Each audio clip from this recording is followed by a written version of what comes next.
নমস্কার বন্ধুরা, আশা করি সবাই খুব ভালো আছো। শুভমিতা ব্লগে সবাইকে স্বাগত জানাই। আজকে তোমাদের সাথে শেয়ার করব কলার মোচা আর ধনেপাতা দিয়ে দুর্দান্ত এক মুচমুচে মুখরোচক রেসিপি। এই রেসিপিটা যেমন গরম ভাতের সাথে বেশ ভালো লাগবে, তেমনি চায়ের সাথেও স্ন্যাক্স হিসেবেও দারুণ লাগে খেতে। বাড়িতে অবশ্যই একবার হলেও এইভাবে রেসিপিটা বানিয়ে দেখো, তারপর আমায় কমেন্ট করে জানিও যে রেসিপিটা তোমাদের কেমন লাগলো। খুবই সহজ একটা রেসিপি। তাহলে চলো বন্ধুরা, রেসিপিটা দেখে নেওয়া যাক। রেসিপিটা কেউ স্কিপ করো না, স্কিপ করলে আমি কি পদ্ধতিতে রেসিপিটা বানালাম বা কী মশলার অ্যাড করলাম সেটা তোমরা মিস করে যাবে, তখন হয়তো রেসিপিটা খেতে এতটা ভালো হবে না। এখানে আমি প্রথমেই কলার মোচাটা ছাড়িয়ে নিয়েছি, আর বেশ অনেকটা পরিমাণে ধনেপাতা গোটা অবস্থাতেই ধুয়ে পরিষ্কার করে রেখেছি।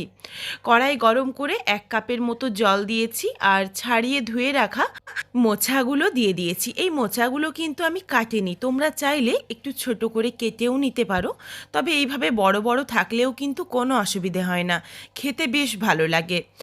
মোচার সাথেই অল্প একটু লবণ দিয়েছি, এরপর নাড়াচাড়া করে মিশিয়ে নিয়ে এখানে আমি আর ঢাকা দিচ্ছি না, তোমরা চাইলে ঢাকা দিতে পারো। ঢাকনা ছাড়াই প্রায় মিনিট 5 সময় নিয়ে এটাকে হালকা করে একটু সেদ্ধ করে নিচ্ছি।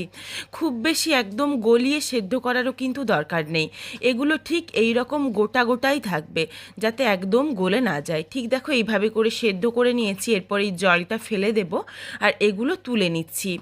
ঠিক কিভাবে সেদ্ধ করেছি চলো তোমাদের একটু দেখিয়ে দিই। বেশ দেখো হাতে করে চিপলে একটু নরম হয়েছে, অথচ দেখো এগুলো বেশ শক্তও রয়েছে কিছুটা। এইভাবে করেই সেদ্ধ করে নিও। জলটা ঝরিয়ে তুলে নিয়েছি, আর যেই অনেকটা ধনেপাতা নিয়েছিলাম ধনেপাতাটা কুচি করে নিয়েছি। আর এই দিকে দেখো কলার মোচাটার মধ্যেও কিন্তু জল নেই, জলটাকে ভালোভাবে ঝরিয়ে নিতে হবে। এরপর দিয়ে দিচ্ছি প্রায় 1 বাটি মতো পেঁয়াজ কুচি। এই বড়াটা খেতে দুর্দান্ত লাগে, এই জন্য আমি যখনই বানাই একটু বেশি করেই বানাই। দিয়ে দিলাম বেশ কিছুটা আদা কুচি আর রসুন কুচি, আর দিয়ে দিচ্ছি বেশ কিছুটা কাঁচা লঙ্কা কুচি। তোমরা যেমন ঝাল খাবে সেই বুঝে কাঁচা লঙ্কাটা দিয়ে নিও। এরপর স্বাদ অনুযায়ী লবণ দিয়ে হাতে করে আগে এগুলোকে একটু মেখে নেব, যাতে এগুলোর থেকে অল্প অল্প করে জলটা ছাড়তে শুরু করে। এটা মাখা হয়ে গেলে এখানে আমি প্রায় 5 মিনিটের মতো একটু রেস্টে রাখবো, যাতে অল্প হলেও একটু জলটা ছেড়ে বেরিয়ে আসে। তাহলেই এই জলের মধ্যেই বেশ অনেকটা মাখা হয়ে যাবে, জলটা কম ব্যবহার করব। তাহলেই কিন্তু একদম মুচমুচে হবে। এখানে যদি তোমরা গোটা জিরে খেতে পছন্দ করো বা কালো জিরে বা জোয়ান, এগুলো অনেকেই খেতে পছন্দ করো, তারা চাইলে কিন্তু দিতে পারো, কোনো অসুবিধে নেই। এখানে আমি 6 চামচ বেসন দিয়ে দিচ্ছি। 6 চামচ বেসনের জন্য কিন্তু 3 চামচ চালের গুঁড়োর ব্যবহার করব। ঠিক যতটা বেসন নেবে তার অর্ধেকটা পরিমাণে চালের গুঁড়ো দিয়ে নিও, তাহলেই হয়ে যাবে, আর মুচমুচেটা সুন্দর হবে। আর দেখো দিয়ে দিলাম বেসনটা 6 চামচ, এরপর এখানে চালের গুঁড়োটাও আমি 3 চামচ দিয়ে দিচ্ছি। তোমাদের হাতের কাছে যদি চালের গুঁড়ো না থাকে তাহলে চাইলে কর্নফ্লাওয়ার দিতে পারো, কোনো অসুবিধে নেই। এরপর দেখো দিয়ে খুব ভালো করে হাতে করে একটু মেখে নিচ্ছি। এখনই কিন্তু জল দেব না, জলটা খুবই অল্প অল্প করে বারে বারে ব্যবহার করব।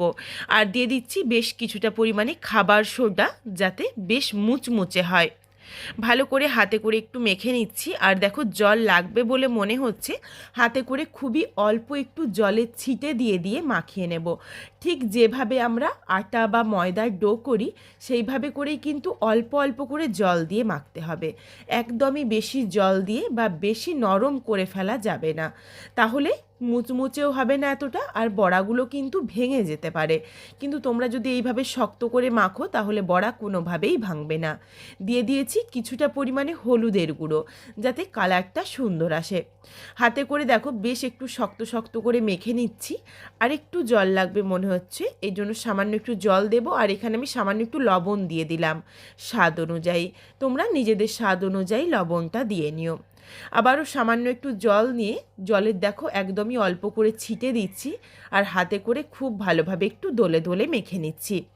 সুন্দরভাবে দেখো মাখা হয়ে গেছে, বেশ একটু শক্ত করে শক্ত করে দেখো মাখা হয়ে গেছে। এরপর অল্প অল্প করে নিয়ে হাতে করে দেখো মুঠো করলে ঠিক এই রকম হয়ে যাবে।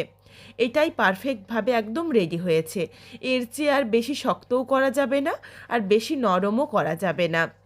এরপর চলো বড়াগুলো ভেজে নেব। তার জন্য কড়াইয়ের মধ্যে প্রথমেই বেশ কিছুটা সাদা তেল দিয়ে নিচ্ছি। তেলটা খুব ভালোভাবে গরম করে নিচ্ছি।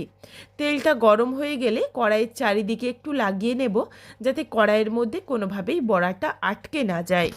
এরপর একে একে বড়াগুলো দিয়ে নিচ্ছি। এখানে কিন্তু বড়াগুলো দেখো খুব বেশি বড় করে দিইনি, আবার একদম যে ছোট সেটাও না, ঠিক এইভাবে মাঝামাঝি করে দিয়ে নিও, আর হাতে করে একটু চেপে চেপে ঠিক এইরকম পাতলা করে দিয়ে নিও, তাহলে ভেতর অবধি খুব ভালোভাবে ভাজা হয়। বেশ লাল লাল করে একটু ভেজে নিতে হবে।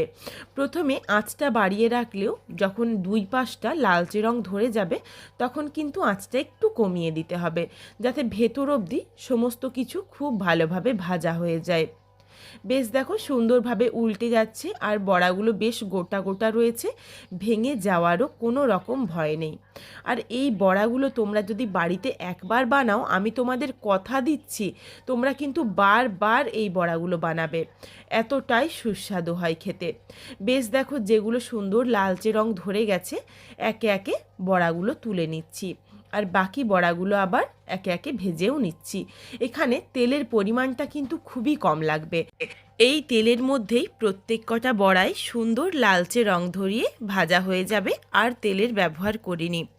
এখানে দেখো আমি এক ব্যাচ বড়া ভেজে উল্টে পাল্টে বেশ লালচে রং ধরিয়ে তুলে রাখছি, আর এখানে আরও এক ব্যাচ বড়া দিয়ে ঠিক একই রকমভাবে ভেজে নিচ্ছি। প্রত্যেক কটা বড়া ভাজা হয়ে গেলে তারপর ফেরত আসছি। প্রত্যেক কটা বড়াই সুন্দরভাবে মুচমুচে করে ভাজা হয়ে গেছে, দেখো তোমরা দেখলেই সেটা বুঝতে পারবে। আশা করছি রেসিপিটা তোমাদের ভালো লেগেছে। মোচা তো অনেকভাবে খেয়েছো, তবে বাড়িতে অবশ্যই একবার হলেও এইভাবে বানিয়ে দেখো, তারপরই আমায় কমেন্ট করে জানিও যে রেসিপিটা তোমাদের কেমন লাগলো। রেসিপিটা তোমাদের যদি ভালো লাগে তাহলে লাইক করো, শেয়ার করে বন্ধুদের দেখার সুযোগ করে দিও।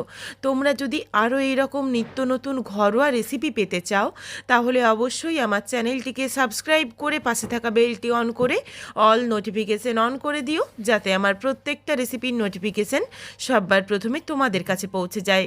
আবারও খুব শীঘ্রই হাজির হচ্ছি নতুন কোনো এক ঘরোয়া রেসিপি নিয়ে। পরবর্তী রেসিপি দেখার আমন্ত্রণ রইল।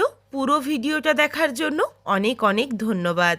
তাহলে আজকে আসি, সবাই ভালো থেকো, সুস্থ থেকো। শীঘ্রই দেখা হচ্ছে কিন্তু ঘরোয়া নতুন কোনো এক রেসিপির সাথে।